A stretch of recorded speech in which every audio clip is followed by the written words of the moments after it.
क्या हमारे विचार हमारे समाज को बनाते हैं या हमारा समाज हमारे विचारों को बनाता है? ये एक बड़ा सवाल है ना?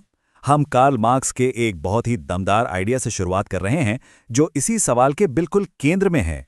मार्क्स के इस आइडिया को कहते हैं बेस और सुपरस्ट्रक्चर या आधार और अधिरचना। ये मार्क्सवादी सोच की एकदम बुनियादी चीज है। तो चलिए जरा गहराई से समझते हैं कि यह है क्या और इस पर एक सदी से भी ज्यादा वक्त से इतनी बहस क्यों होती रही है।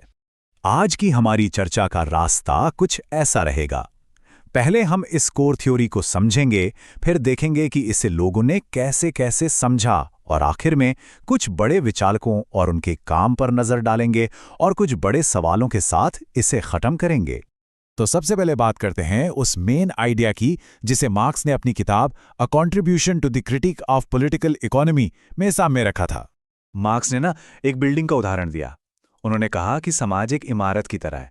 इसकी जो नींव है यानी बेस वो है अर्थव्यवस्था, और इस नींव पर जो पूरी इमारत खड़ी होती है उसे उन्होंने सुपरस्ट्रक्चर या अधिरचना कहा। इसमें हमारे कानून, राजनीति, कल्चर, धर्म सब कुछ आ जाता है।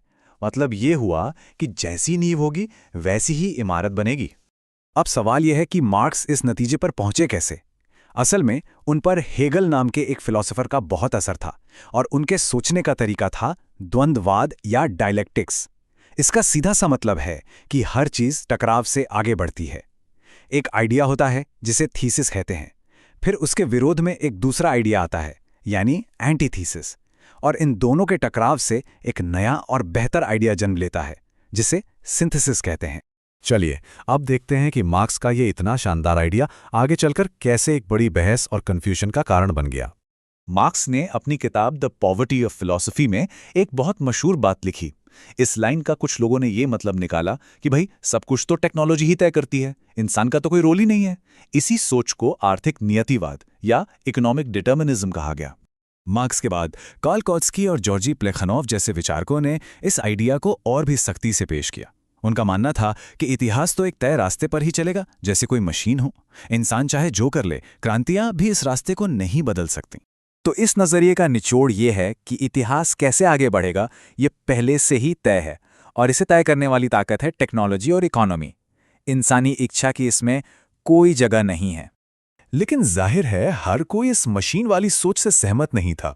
इसके खिलाफ एक जोरदार आवाज उठी जिसने इस थ्योरी को एक नया, ज्यादा गहरा आयाम दिया।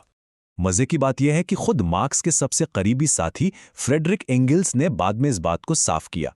उन्होंने कहा कि यह रिश्ता इतना सीधा नहीं है, ये कोई वन वे ट्रैफिक नहीं है। एंगल्स ने समझाया कि हाँ, अर्थव्यवस्था यानी बेस ही आखिर में सब कुछ तय करती है, लेकिन सुपरस्ट्रक्चर यानी राजनीति, कानून, विचारधारा ये भी चुपचाप नहीं बैठा रहता, ये भी पलटकर बेस पर असर डालता है। तो ये एक दूसरे को प्रभावित करने वाला एक ज्यादा कॉम्प्लेक्स रिश्ता है। और ये बहस सिर्फ हवा में नहीं चल रही थी, इसे कई बड़े विचारकों ने अपने काम के जरिए दशकों तक शक्ल दी।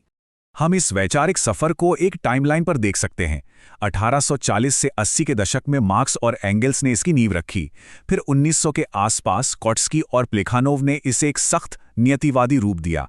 इसके बाद 1920-30 के दशक में ग्रामशी और लुकाक्स जैसे विचारकों ने इसे चुनौती दी, और फिर 50 और 60 के दशक में इस बहस को नए सिरे से जिंदा किया गया। ये सारी बहसें कुछ बहुत जरूरी किताबों में दर्ज हैं। जो भी इस विषय को गहराई से समझना चाहते हैं उनके लिए ये किताबें बहुत अहम हैं। तो चलिए अब आखिर में कुछ मशहूर कोट्स के जरिए इन अलग अलग नजरियों को एक बार फिर से पक्का कर लेते हैं। पहले देखते हैं नियतिवादी नजरिया। जैसा कि जॉर्जी प्लेखानोव ने कहा, उनका मानना था कि सामाजिक रिश्तों का असली कारण उत्पादक शक्तियों की स्थिति में होता है। मतलब सब कुछ टेक्नोलॉजी और प्रोडक्शन से तय होता है। और फिर है वो ज्यादा बैलेंस्ड नजरिया।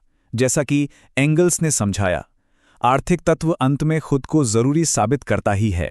ध्यान दीजिए, अंत में मतलब बाकी चीजों का भी रोल है, लेकिन आखिर में इकोनॉमी ही निर्णायक होती है। और इस पूरी सोच के केंद्र में है द्वंद्ववाद का आइडिया, जिसे माओ त्से तुंग के इस कोट में खूबसूरती से बताया गया है। यानी बदलाव का इंजन ही टकराव है। ये सब हमें आज के लिए एक बहुत बड़े सवाल पर लाकर छोड़ देता है। आज की इस डिजिटल दुनिया में जहां इकोनॉमी पूरी तरह से ग्लोबल हो चुकी है, ये बेस और सुपरस्ट्रक्चर का आइडिया कैसे काम करता है? क्या आज के दौर में इन दोनों के बीच की लकीर धुंधली नहीं हो गई है? सोचने वाली बात है।